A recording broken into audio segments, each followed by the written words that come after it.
We are honored to have with us Senator Don Gaetz, former James Madison Institute board member, who will be more formally introduced by the chairman of the Institute's board, Alan Bentz, in just 1 second.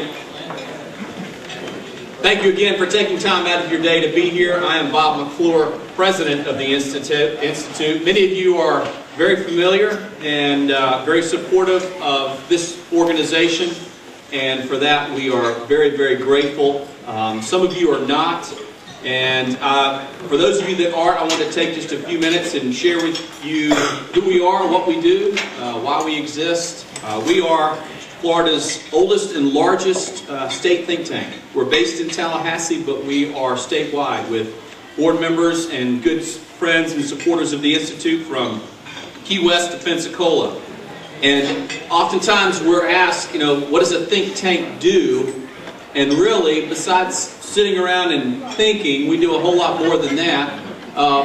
We essentially seek to do two things. Limit the role of government in our daily lives by promoting more personal responsibility, and we see that manifest itself in many public policy ways, but also to offer free market solutions to the issues that you and I face every day in our small businesses, in our large businesses, with our children and our grandchildren, in our homes. And that shows up in lots of different public policy issues, taxes and budgetary matters, which Senator Gaetz is going to speak on here in just a few minutes. Healthcare and the healthcare delivery system.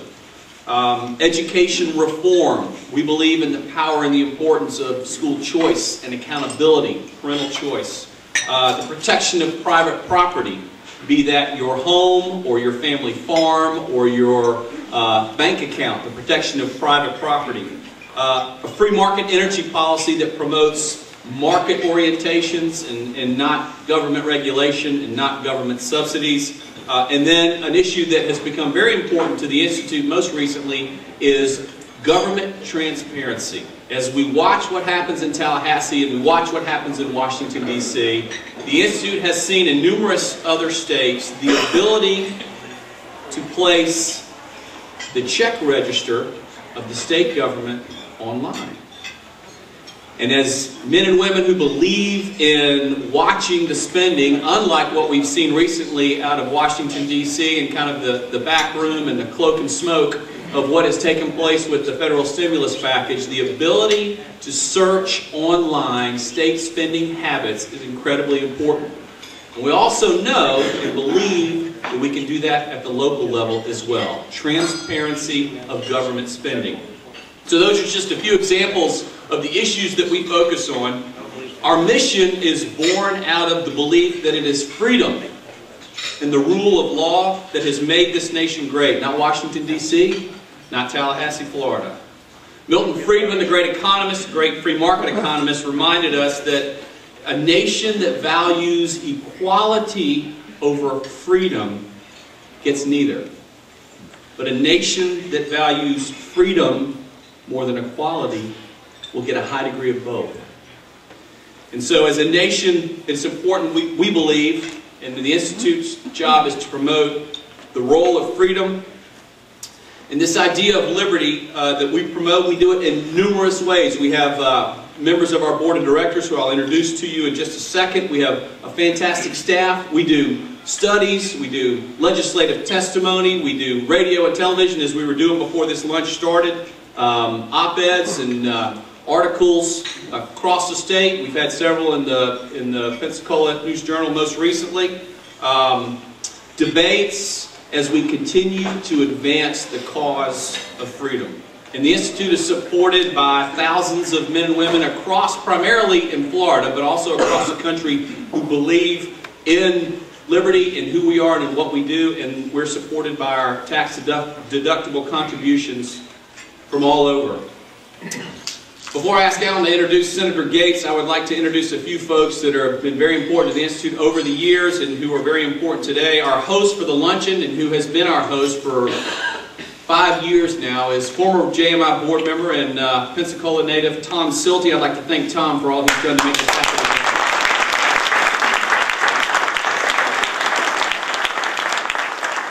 We also have 2 board members in attendance as well. Our founder, Stan Marshall, from Tallahassee, is here as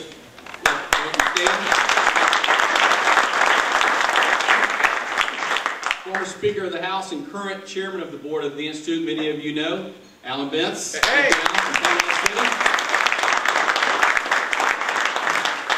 We also have 3 other board members from this neck of the woods whom you may know. Susan Story, who is the CEO of Gulf Power here in town, is on our board of directors and couldn't be here today. And then also from Panama City, Charles Hilton and Earl Durden, both of whom had other engagements and couldn't be here today.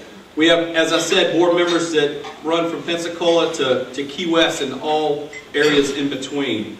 We also have Warren Briggs. Many of you know Warren, former board member of the Institute. Where is Mr. Briggs? Great.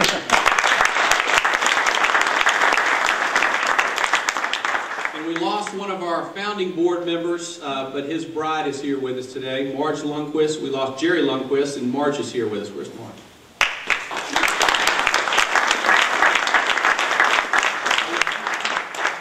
We also have hometown boy, former Supreme Court Justice Ken Bell with us today. Thanks, Ken. And we have several elected officials. David Stafford, Escambia County Supervisor of Elections. Where's David?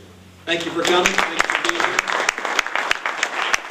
Patty Hightower from the Escambia County School Board. Thank you for being here. And, Gene Valentino from the County Commission here in Escambia County. And the Institute is part of a large confederation. There are 50... Excuse me, Megan Benson, City Council. Megan Pratt. I'm sorry. And there are a couple others. She used to be Megan Benson. Sam Paul and Diane Mack. Diane Mack. Great. Thank you all for coming. Thank you very much.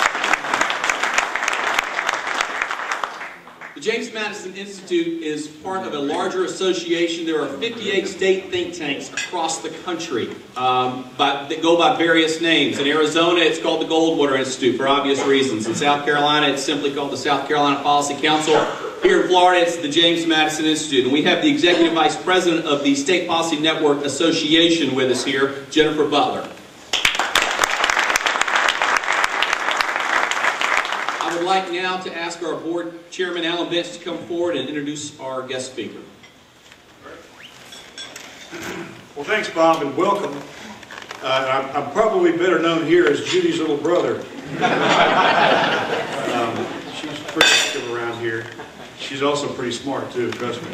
She was a valedictorian of her class.